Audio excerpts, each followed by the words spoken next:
We have actually three goals to accomplish in this session. One is to discuss very briefly what happened at the strategic planning session. Secondly, to have the discussion from the workshop leaders and the rapporteurs on what happened at each of the sessions and to explain how we are going to come up with the report.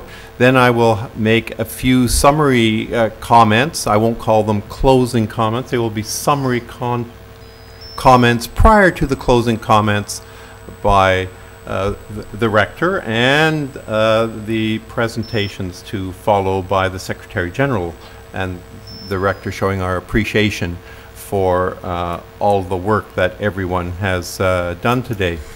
So perhaps the first thing I can do is do the first task, and that is explain to people, because obviously most of you were very actively involved in one or other of the groups, and not everyone had a chance to be at the session where we discussed the strategic plan. I will not repeat what happened, the PowerPoint presentation. In fact, you can look at the objectives, the values in this plan, and you can look at the work actions.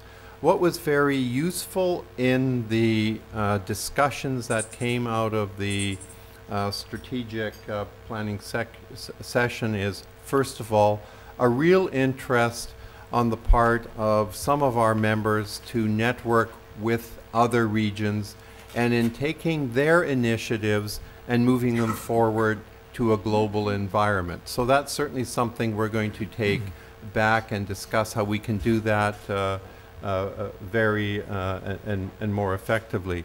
There was also a question about whether ICDE's conferences were every 2 years or every 4 years. Actually, as we observed, they are biannual world conferences.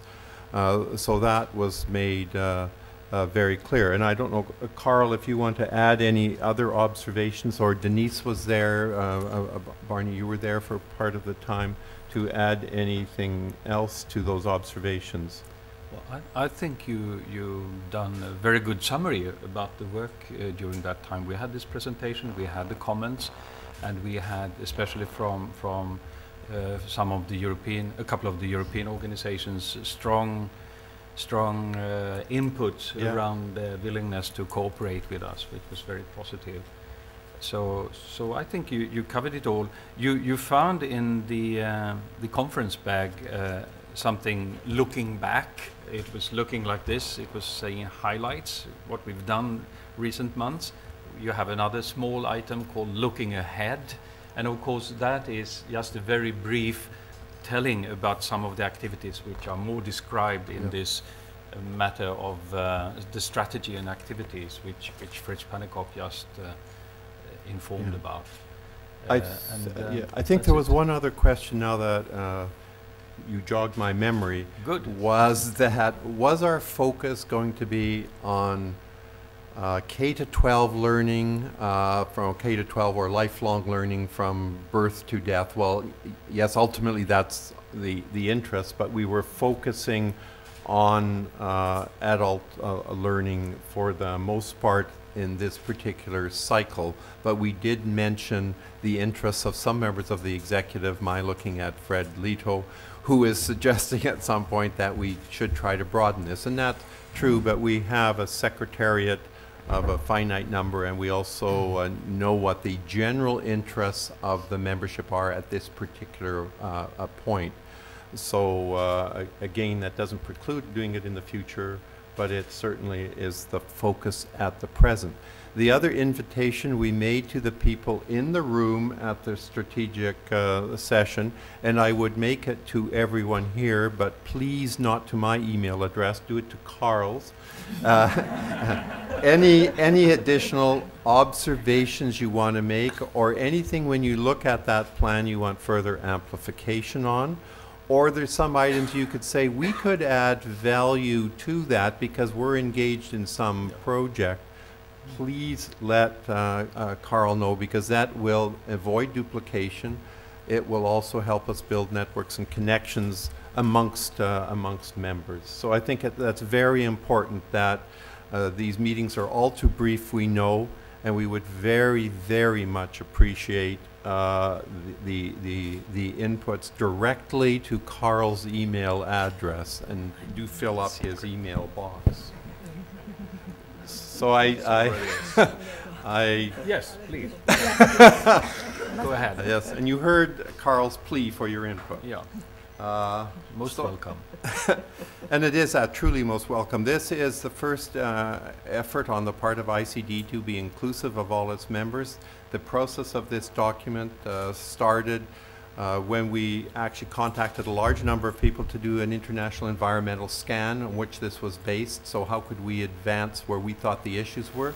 We also then engaged in two sets of listening, one at the Commonwealth of Learning and the other at Shanghai. And that developed this document. As we do the work plans and as we move ahead, this process of inclusion is again one of the values of ICDE, and we intend to live those words. Doesn't mean we can do everything everyone wants, but we certainly have an obligation to connect dots, to listen to people, to make changes and move the organization ahead where the membership feels it should be going. So those are my final comments on the strategic plan. The next item, which is the one I know you've all been waiting for with bated breath, is the document that emerges out of this assembly.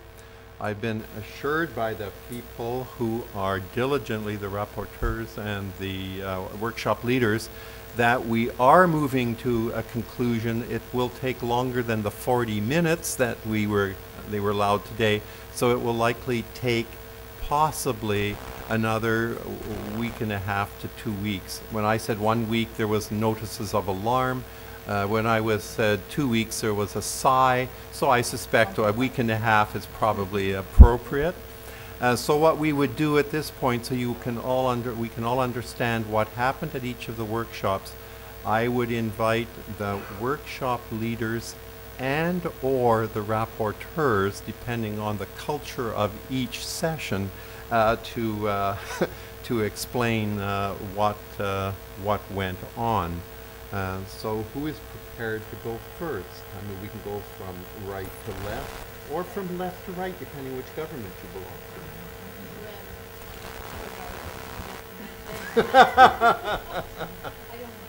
Okay, thank you. Our group worked on quality upgrading, and before reading the conclusions, which I will have to stand up and try to read from the screen, I would like to point out that the workshop reflected very well the heterogeneity that there is around the world in terms of quality, and the ideas of quality and the ways in which quality assurance is approached. Because for some of the participants, external quality assurance was unnecessary, since higher education institutions were quite able to vouch for the quality of the programs and outcomes, while for others it was maybe sometimes unwelcome, but a necessary way of showing external stakeholders that their provision of courses and certificates were as good as or even better than that of traditional higher education institutions. So this is what we try to reflect in our conclusions. And I'll try to, I think you can read as well. No, you can't. So I'll move over there. Is there a hand mic? Do you have a hand mic?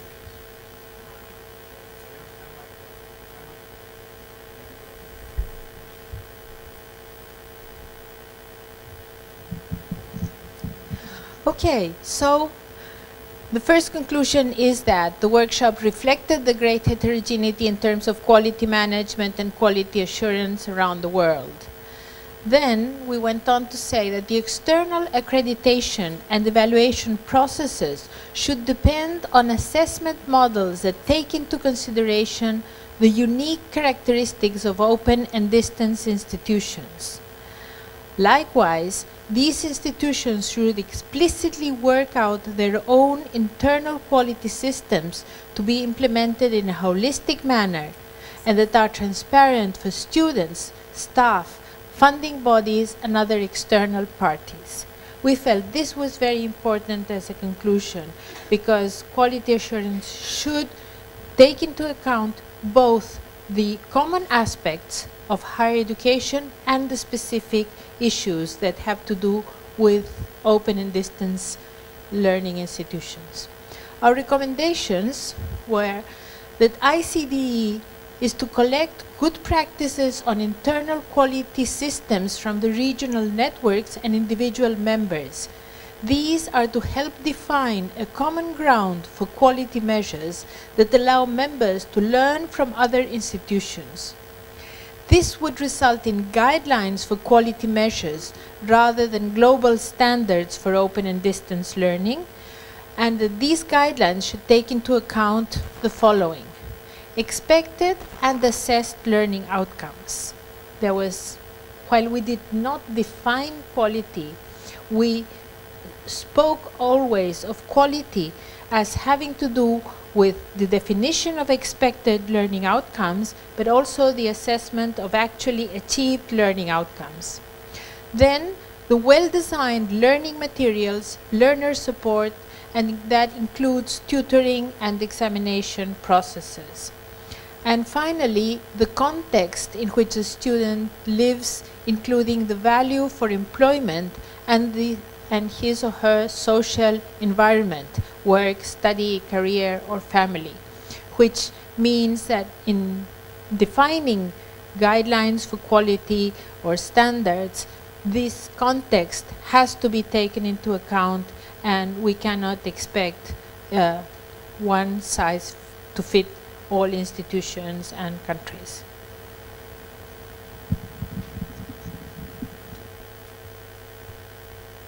Well, thank you for that. Perhaps what we should do is go through the 4 groups and then entertain questions at the end, a set number of questions depending on time. So since I see new entrepreneurship up on the screen following,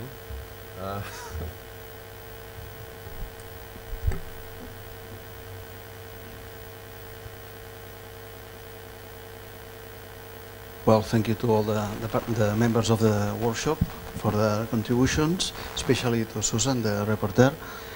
We were focused on the challenge of new entrepreneurship. We have a very large conclusion disaggregated in 5 different sentences, because each one of the sentences is linked to a keyword.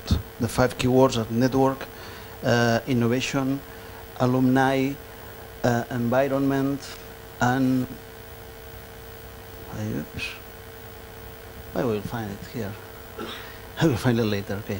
Well, I read it. The first conclusion is that open and distant universities, by their very nature, are receptive to new social demands and should integrate entrepreneurship education in their institutional mission and actively promote a culture of entrepreneurship in their societies. We think also that entrepreneurship policies should pay attention to the different social and economic environment of each university. We think also that, in particular, the use of digital technologies, internet technologies, is an opportunity to create cooperative networks for mobilizing knowledge, ideas, and information about best practices among universities, their students, the faculty members, and the researchers. We recognize that many alumni are successful entrepreneurs and should be engaged in the learning enterprise. And finally, we think that open and distant universities have the expertise in social science research, in network organization, and innovative learning methodologies. All of them made this university leaders in providing the specialized support needed by, for example, digital students, social entrepreneurs, businesses, governments, and organizations. From this point of view, we have a proposal of different recommendations. These recommendations, all of them, are meant to be understood within the statement that entrepreneurship and innovation have different meanings in different cultures and in different contexts. These are the recommendations. First, to fostering a culture of innovation and entrepreneurship within institutional structures and business practices. Second, to foster innovation and entrepreneurship as part of core curriculum. Third, to encourage entrepreneurship and innovation in institutional service to the community. The next is foster a culture of innovation and entrepreneurship in maximizing the intellectual property created by open and distant institutions and their faculty. The next page, please. And the last one is to promote an appropriate government policy frameworks to foster innovation and entrepreneurship within and by open and distant institutions. These recommendations, we have accompanied these recommendations by a set of actions, a proposal of actions or programs.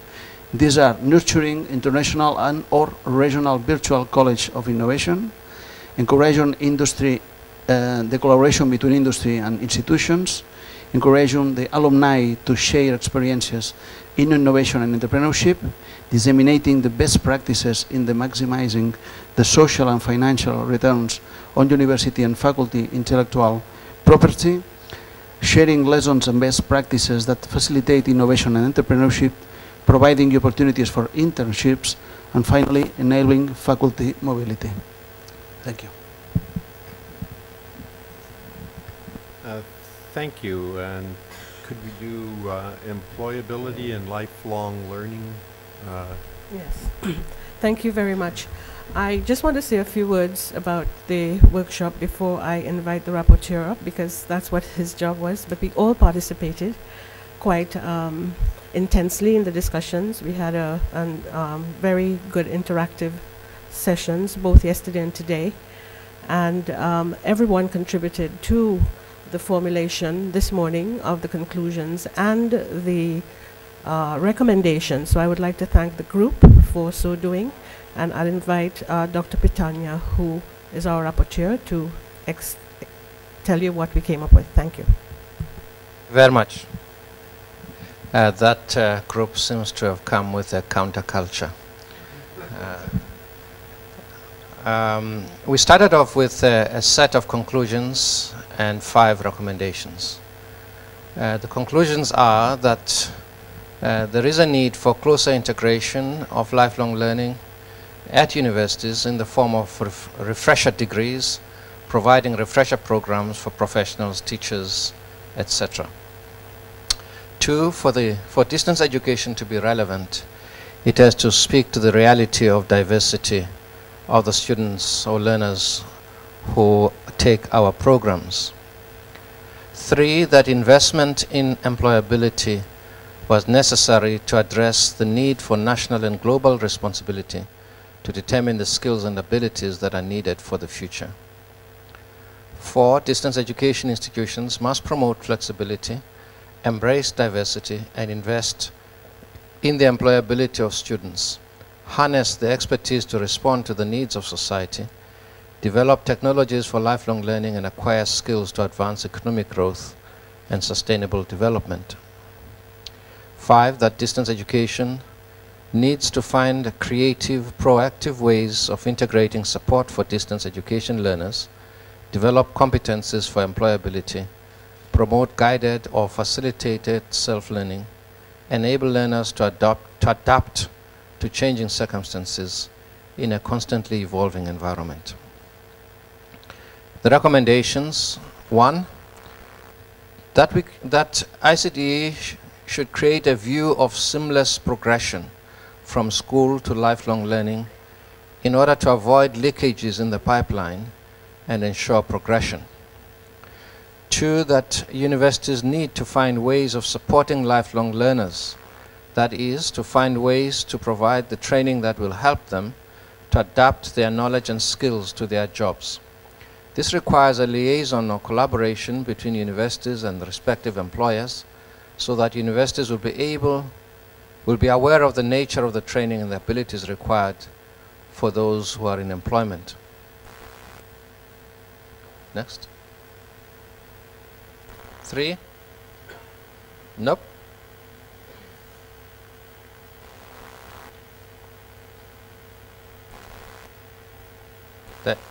Yeah, okay. 3, the recommendation is that ICDE should adopt an advocacy model on distance education in partnership with UNESCO in order to influence governments on all aspects related to distance education and lifelong learning. 4, that ICDE should facilitate a clearinghouse. There's a new word I've discovered in Barcelona, referatory, of global open source educational resources. And finally, that ICDE should undertake a study on the discrimination being experienced by both students and graduates in distance learning programs, issue a statement on discrimination, especially in areas of accreditation and funding. This was a very strong point that was expressed in the group.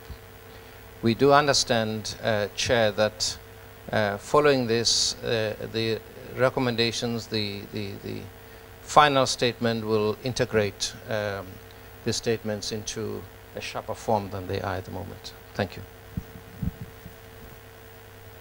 Thank you very much for that. Sarah,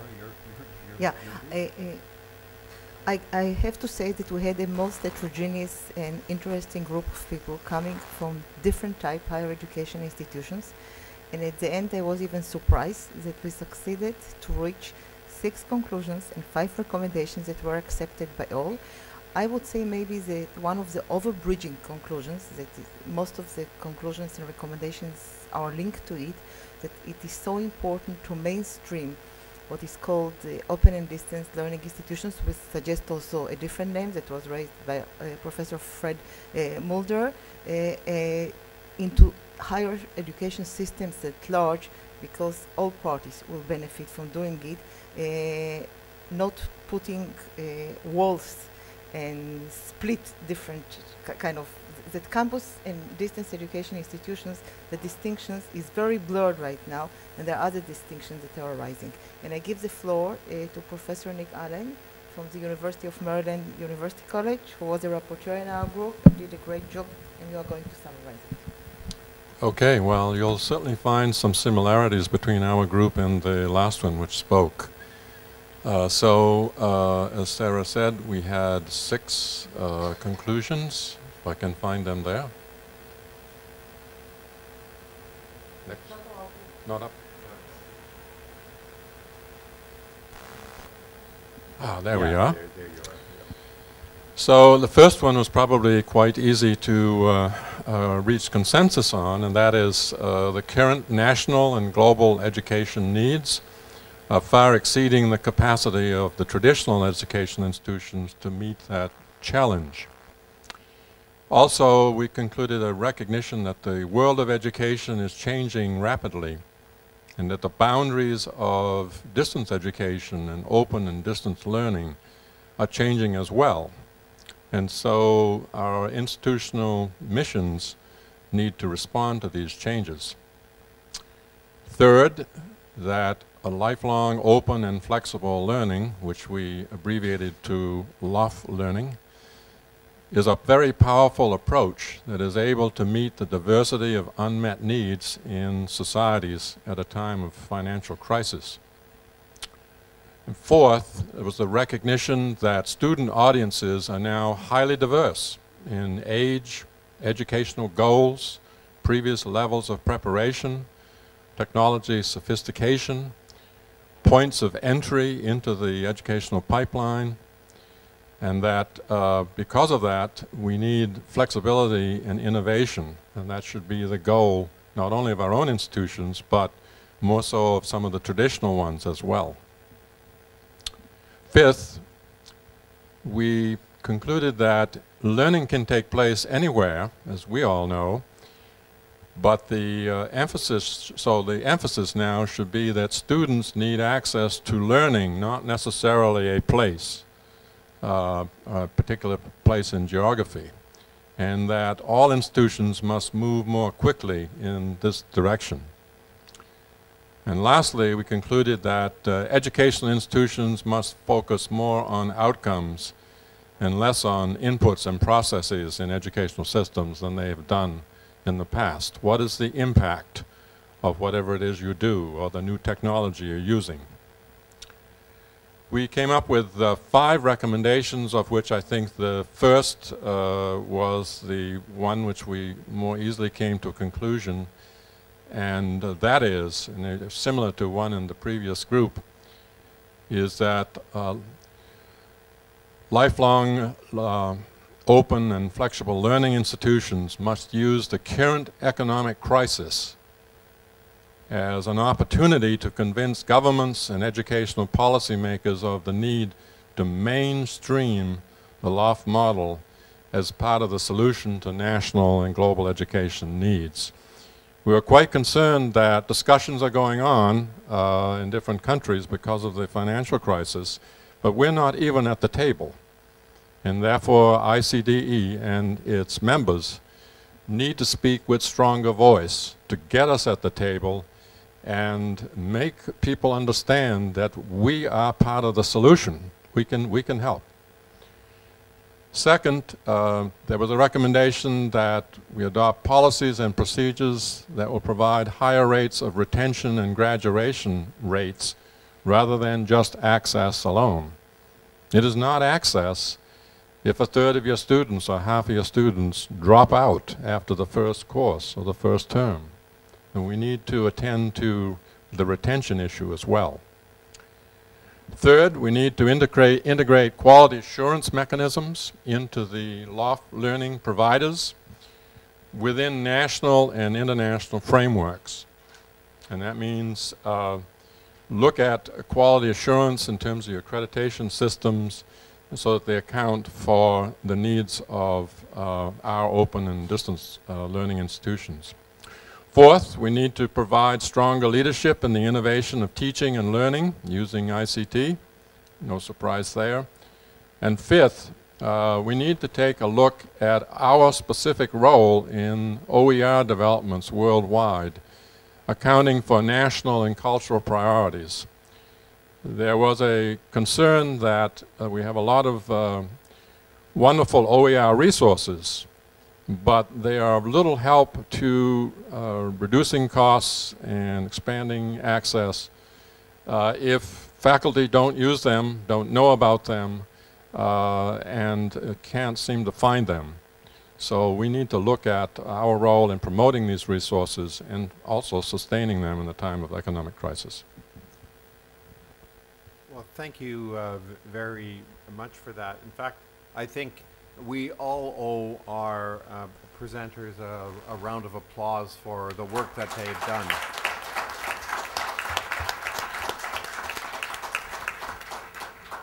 And I would suggest that you owe each other another round of applause because you've spent a good amount of time pulling this stuff together. So I would ask you to give each other a round of applause as well.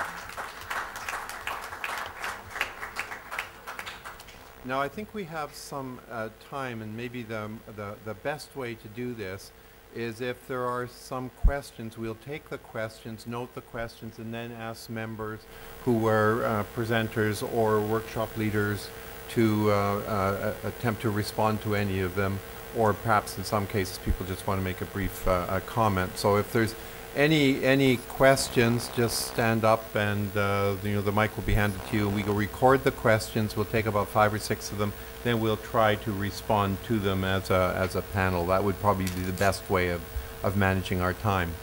And if there are no questions, then of course we can move on to the next elements of our ceremony.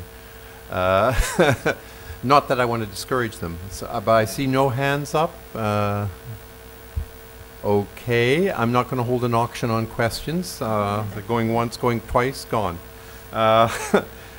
The next thing I said in some concluding remarks is the process from this will be, is obviously you can see that there's some overlap, there's some great ideas did repeat themselves, which I think indicates the like-mindedness of distance open and distance providers. And so a small committee will go through these, try to rationalize them, preserve the integrity of all the ideas, but come up with something that avoids the repetition, has a common language and a power to it. It will be circulated, I'm guaranteed, to all the rapporteurs and the workshop leaders, and for final input to make sure that nothing is lost in any translation or any editing. And that will happen within the next week and a half, plus or minus a few days on either side. So that just leaves me to say a few words, which are not concluding words, because Emma is going to give the concluding words. But first of all, on behalf of ICDE, I would really like to thank our hosts at the university for all they have done and for the absolutely outstanding hospitality, the outstanding environment in which we've had the opportunity to work.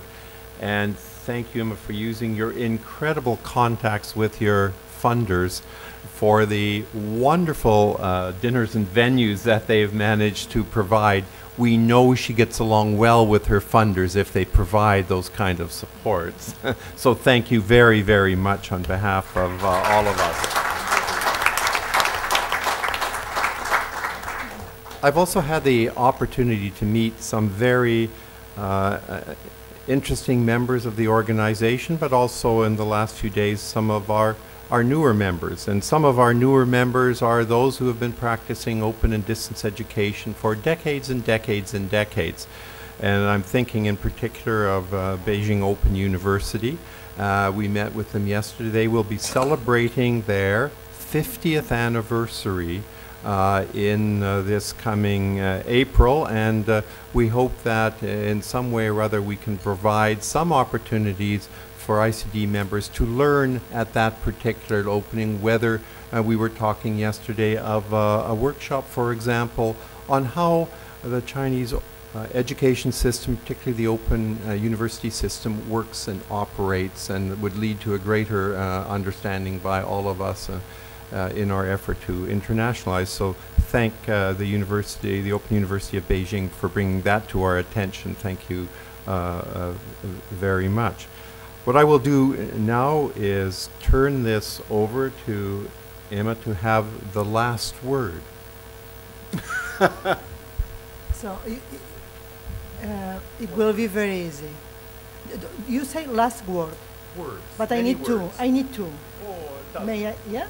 Two. No, my last word is thank you. Thank you for your incredible work and for everything. It has been a pleasure to be with you these days.